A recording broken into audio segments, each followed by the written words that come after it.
Yung sa nating Fiesta, dami tayong Fiesta dito. Ito lahat tapos na. Quality check na lang yan. So ito yung isang binubuo nating Fiesta kasi ang daming issue. Naantay na lang yung mga parts. So lahat ng parts natin is from Ford. Tignan mo naman yung kinabit nung may-ari. Di ba host ng ano to? Ano ba host ng ano to? LPG? LPG. Matindi rin eh, no? So delikado itong pag ganito kasi mamaya hindi naman to para dyan talaga. So ngayon mangyari dyan, umapoy na lang bigla yung gagamit. So etis yan. So hindi dapat ganun. Kulan. So ito pinalitan na natin ng brand new. Tapos sinacheck yung ilalim yung mga actuator. And syempre kulang tayo. So lahat yung stock binabalik namin sa stock yung mga units. Tapos iniisa-isa yung mga fuse kung akma at may mga busted na para walang issue. So ito for replacement, naantay yung kapalit. So pwede pa naman to, basag lang yung ano. Kasi parang PCM yata to, sip no? So lagi umiinit to. So ito working pa pero mahirap manap ito. Mahal na ito, parang 2.5 yata itong relay na to. Yung PCM niya. So yan. Ano ba issue na ito dumating? Maandar naman, kaso yun nga, iba-iba yung ano. Oo. Ito yata yung Fiesta. Ngayon lang kasi namin naasikaso to. So dahil natapos na namin yung iba, ito yung ano, parang kahit anong gawin niya, umiinit, ano?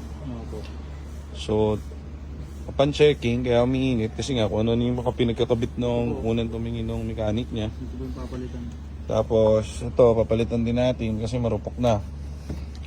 Nantay lang natin yung mga parts niya. Tapos, napa-under naman namin to. Ma-under naman to actually.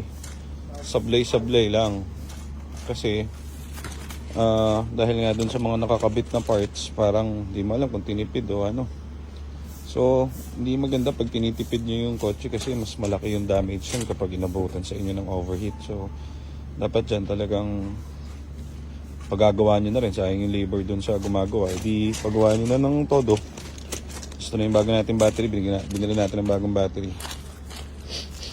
Kabit na natin. Tapos, tingnan natin kung mag-fire up. Pag nag-fire up yan, checkin natin lahat ng computers niya. Then, checkin natin kung meron ba siyang problem sa transmission. Pag meron problem sa transmission, palitan natin kung ano man yung magiging problem niya. Pero upon checking, alam ko solid yung transmission nito. Ang nagiging issue niya yung yung overheating issue niya dahil dito. Pero di naman siya naghalo. Yun ang maganda rito. Kasi kung naghalo to, papabaklas natin yung buong engine nito. Yan eh, linis. Goods na goods. Di lang nila masolusyonan yung overheating problem. So ito yung focus natin dahil nga binidyo natin nung kanina. Pinadidetail na natin. Pogi na. Meron din tayo rito guys na ito yung mga ano natin, EcoSport. Dami yan. Iba kulay. Ito yung mga ginawa natin na ready na for selling. Ito yung alam ko babamali siya ito parang 33k lang.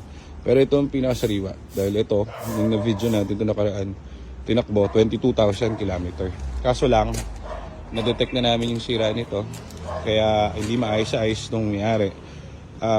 Ang naging problem niya is Shopee Gaming yung ginawang computer ng transmission. So kaya hindi rin namin ma-detect nung start kasi gumagana naman. Problema, China. So hindi ko alam kung paano na rin nila napagana yung computer ng transmission yan. Pero yun, pinalitan natin ng buong TCM, program natin, in-update natin yung PCM and TCM.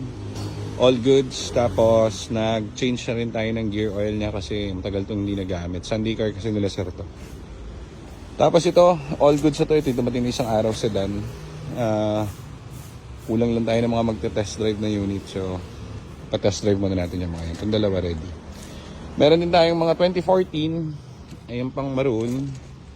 Tapos, meron pa tayo dun. Kaso lang, antay pa tayo ng mga parts. BIOS, meron tayo 2018 manual. So, ito 335k lang. Gets mo na, boy.